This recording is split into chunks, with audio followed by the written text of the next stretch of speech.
मेरे प्यारे साथियों, सबको प्यार भरा नमस्कार स्वीकार हो।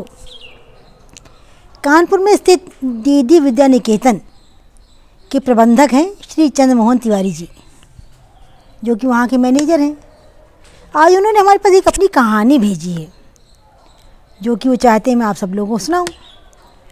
और जो ये चंद्रमोहन तिवारी जी हैं, ज़मीन से जुड़े हुए बहुत ही सरल व्यक्तित्व के व्यक्ति हैं और इनकी कहानियाँ बड़ी प्रेरणादायक रहती हमेशा। कहते हैं दक्षिण देश में एक राजा था, उसके 3 पुत्र थे। तो राजा ने एक बार सोचा कि मैं अपने पुत्रों की प्रतिभा का परीक्षण करूं, उनकी योग्यता को परखूं और उसी अनुसार उनको अपना राजभार कार्यभार सौंप दूं। तो राजा ने अपने 3 पुत्रों को बुलाया और कहा कि बेटा, अपने राज्य में नाशपाती का पेड़ नहीं है। मैं चाहता हूँ कि तुम लोग विभिन्न दिशाओं में जाओ, नाशपाती के पेड़ की खोज करो और मुझे बताओ कि नाशपाती का पेड़ कैसा होता है। अच्छा भाई, पहले पुत्र को उन्होंने कहा तुम पहले जाओ। तो 4 महीना के अंतराल पर उन्होंने भेजा था, 4-4 महीने बाद।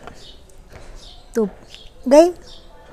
जब 3 पुत्र लौट कर आए तो राजा ने पूछा, दरबार में उन्हें बुलाया और कहा कि बताओ नाशपाती का पेड़ कैसा होता है। तो बड़े वाले ने कहा कि पिताजी, वो पेड़ बिल्कुल बेकार होता है, एकदम टेढ़ा मेढ़ा सूखा, न उसमें कोई फल न फूल, बिल्कुल घटिया पेड़ होता है।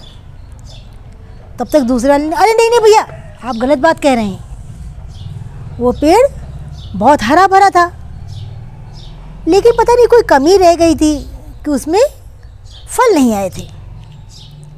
तीसरे ने कहा, लगता है भैया आप दोनों ही गलत हो, आप दोनों ही कोई दूसरा पेड़ देख कर आए हो।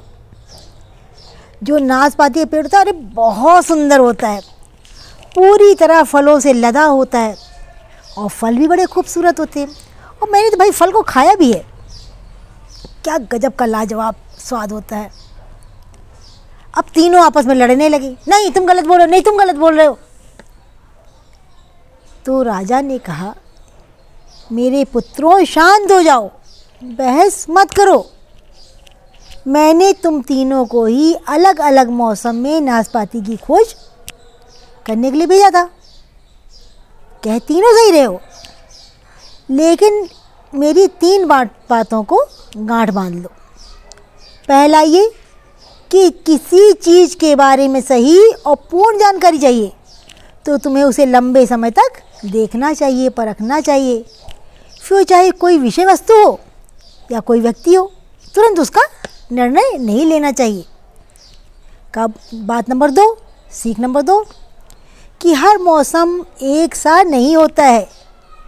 जिस प्रकार वृक्ष मौसम के अनुसार सूखता है, हरा भरा हो जाता है, फलों से लद जाता है, उसी प्रकार मनुष्य के जीवन में भी उतार चढ़ाव आते रहते हैं।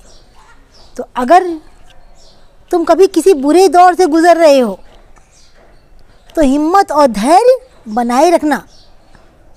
समय अवश्य बदलता है।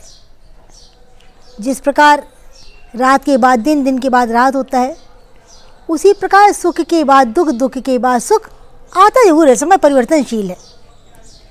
का सीख नंबर 3 कि अपनी बातों को ही सही मानकर उस पर अड़े मत रहो। अपना दिमाग खोलो और दूसरे के विचारों को भी जानो।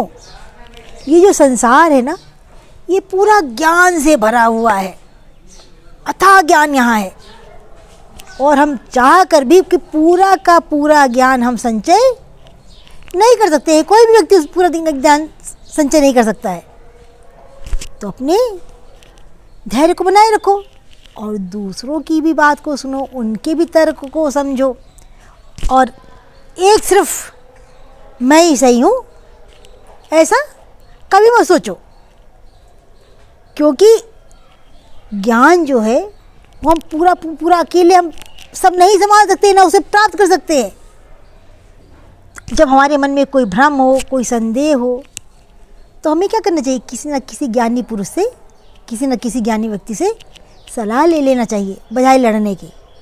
तो भाई जो चंद्रमोहन सर ने ये कहानी भेजी, उनकी कहानी सबके जीवन पर अमल करती है, चाहे छोटा हो या बड़ा, अमीर हो या गरीब। तो आप लोग को इनकी कहानी कैसी लगी और आप लोग इनसे कहाँ तक सहमत हैं, आप लोग मुझे कमेंट बॉक्स में लिख के बताना। सबका दिन मंगलमय हो, सबका जीवन खुशियों से भरपूर रहे। इन्हीं शुभ भावनाओं के साथ, शुभकामनाओं के साथ मैं कुसुम मिश्रा आप सबसे विदा लेती हूँ। सबको बाय बाय।